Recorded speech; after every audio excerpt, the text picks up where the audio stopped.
وعسى اترك هالأسى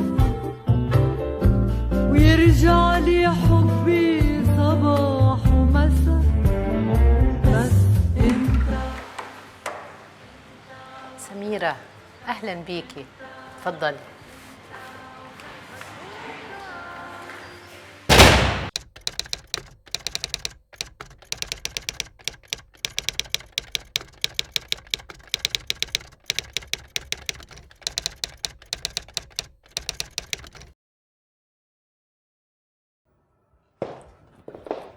منورة يا سميرة. تسلمي يا أبلة. ايه ده؟ بتعملي ايه؟ بقلع الشبشب عشان ما وسخش الدنيا. حبيبتي خدي راحتك، ده بيتك. البسي. حاضر. اتفضلي.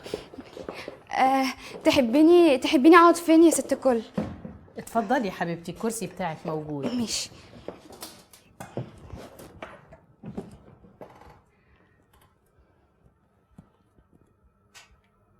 انت عارفة يا سميرة ان انا بعز اسمك ده قوي. انا والدتي اسمها سميرة. والدة حضرتك فعلا اسمها سميرة؟ يا دي الهنا، ليا الشرف. بس انا يعني ما بحبش اسمي قوي، حظ وحش معايا. انت يا سميرة بتؤمني بالحظ؟ ده انا بعشق الحظ والابراج. بحب كده اشوف برج ايه اللي يليق على ايه يعني. اصل وانا صغيره كنت بلم البنات حواليا وكل واحده تحكي لي يعني على الواد اللي تحبه واشوف برجه يليق عليها يعني وكده ولا لا. على كده بقى انت ليكي اصحاب كتير وحبايب. ده انا كان ليا ياما، بس يعني ده كان قبل الجواز، قبل الهم والمسؤوليه والعيال. انت يا سميرة متجوزة؟ يا أبلة أنا متجوزة من وأنا عندي 14 سنة وعندي عيلين، واحد 6 سنين وواحد 5. ده انت على كده بقى دلوقتي تطلعي لك ايه مثلا 21 سنة؟ مظبوط كده يا ست الكل. تحبي تشربي ايه؟ انا عندي عصير حلو قوي هيعجبك، حتى يطري علينا في الحر ده. ده يبقى أحلى عصير في حياتي مادام من إيديك الحلوين دول. تعيش.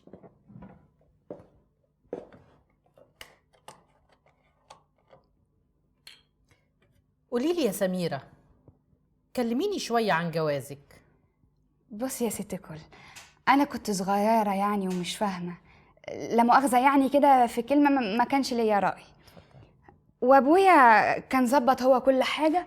أول ما تميت ال 14 سنة جوزني يعني الواحد شغال معاه في الورشة. على كده بقى انت ما دخلتيش المدرسة؟ لا دخلت لحد الابتدائية كده، وكان عندنا في البيت ظروف يعني وحشة ومصاريف كانت عالية قوي. راح أبويا خرجني وقعدني في البيت وخلاني أشتغل يعني في خدمة البيوت يعني وكده. بس فالجواز كان هو الحل يعني، أبطل خدمة في البيوت. وبعدها سكنت مع حماتي في الشقة. شفت أيام سودة ما أقولكيش. ده حضرتك انا لفيت في بيوت الناس وكنت شغاله قد كده في ناس اكابر وناس طيبين جدا، لكن معاها الست دي معجونه بغل وقسوه.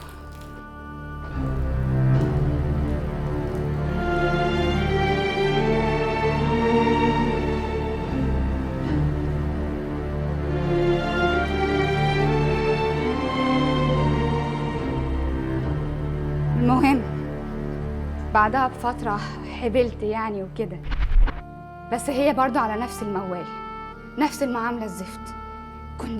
كانت مثلا تعدي كده من قدامي وتخبطني وتضربني في بطني وتقولي معلش يا سميرة ما خدتش بالي، وانا عارفة ان هي كان قصدها. الحاجات دي بتتحس، امال ايه؟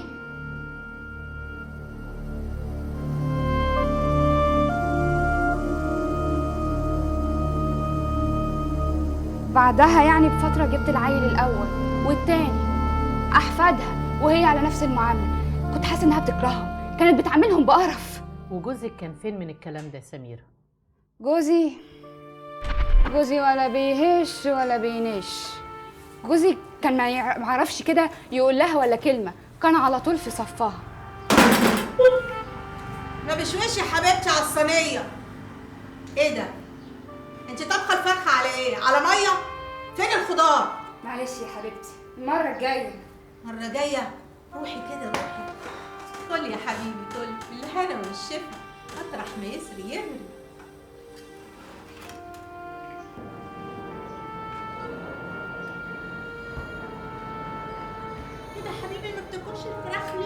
كرفتان قوي اليومين دول. عايزه اقول لك ان ده كوم، واللي كانت بتعمله في اوضتي كوم تاني. كانت تدخل الاوضه كده وابقى انا شايفاها معديه كده من قدام الاوضه والاقيها بتدعبس في حاجتي، وتاخد قميص النوم بتاعي، تاخد الطرح، تاخد الحاجات اللي البسها، ولو اعترضت ولا قلت كلمه تقوم كده تقطعها قدامي وتبهدلها. كانت ست شرانيه. طب تعرفي كمان يا أبلة، انا كنت بستغرب طريقته مع امه. كان مثلا وهو راجع من الشغل شقيان وتعبان وراجع من الورشه، ولا يعبر فيا انا ولا العيال، الاقيه ياخد ايد امه كده ويروحوا الاوضه ويقفلوا الباب على نفسهم بالساعات، وانا معرفش كانوا بيعملوا ايه. فضلت على كده بقى سنين طويله، شقيانه وتعبانه ومش عارفه اتكلم، وحاسه ان هو بيحب امي بزياده، حاسه ان في مشكله، فكرت العيب فيا ولا حاجه. مش عارفه احكي لك ايه. المهم في يوم خدت العيال كده وقلت اروح ازور اهلي كده يعني يفكوا عن نفسهم شويه، فلميت الهدوم ولميت الحاجه بتاعت العيال، بس انتي عارفه بقى دوشه العيال. على بال ما وصلتهم البيت اكتشفت ان انا سايبه حاجات كتير في البيت، فقمت خدت بعضي ورجعت. الكلام ده كان بالليل. اول ما فتحت الباب كنت حاسه ان في حاجه غريبه. رحت على اوضتي عشان الم الحاجه، فتحت الباب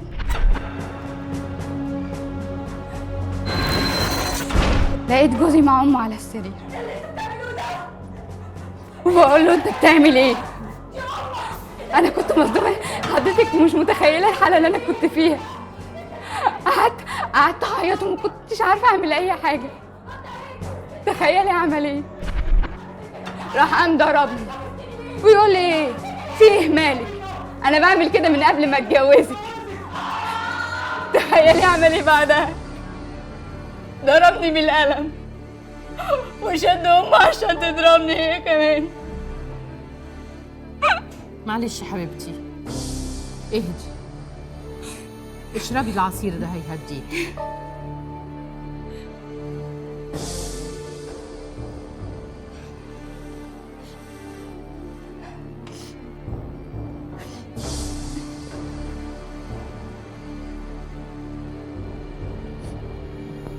كملي يا سميرة، عمل ايه بعد كده؟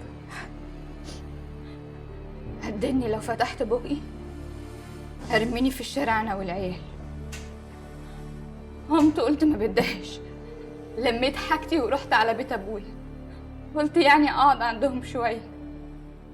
لقيت ابويا بيقول لي مصاريفك ومصاريف العيال بترجعي لجوزك وتتستتي هناك عنده. وعملتي ايه يا حبيبتي؟ رجعت وانا مش طايقاه ولا عارفه ابص في وشهم. انا مش عارفه اعيش معاهم تحت سقف واحد. تخيلي يا أبلة ان جوزي بيخوني. لا، ومع مين؟ مع امه. ده حرام، ده ما يرضيش ربنا. سميرة أنا حاسة بيكي قوي، فعلا هي المشكلة صعبة، بس بصي يا سميرة، في حاجات في المشكلة دي خاصة بيكي انتي، وفي حاجات خاصة بجوزك. سميرة انتي جوزك مريض ومحتاج يصبر شوية علشان يطلع بره حتة المرض اللي هو فيها. بس أنا يا سميرة بشجعك تدخلي حد من الكبار في العيلة يسندك. أنا خايفة يا أبلة، أصل أنا مش لوحدي، أنا معايا عيال والعيال عياله برضه. اطمني يا سميرة، مفيش حاجة بتتحل بين يوم وليلة، يمكن تاخد شوية وقت، بس أنا اللي عايزاكي تفتكريه إنه دايما في أمل.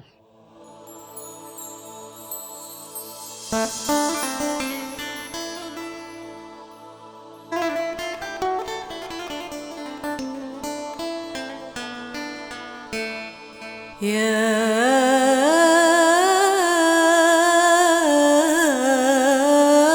رب يا ربي يا حنان، امنح في ظهري القوة علشان اتسند،